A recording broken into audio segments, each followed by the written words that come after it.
Hello class, welcome to CTC 101 and to term 5. Really excited to have you in my class this term. Congratulations on your acceptance to post.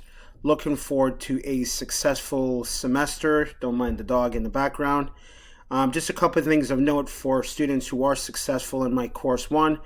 Just make sure your assignments are submitted timely, meaning just make sure you meet all the deadlines. When assignments is due, try to get it in by that due date. 2, actively engage with your classmates and me. I will often ask follow-up questions on your discussion board post. Just make sure you respond.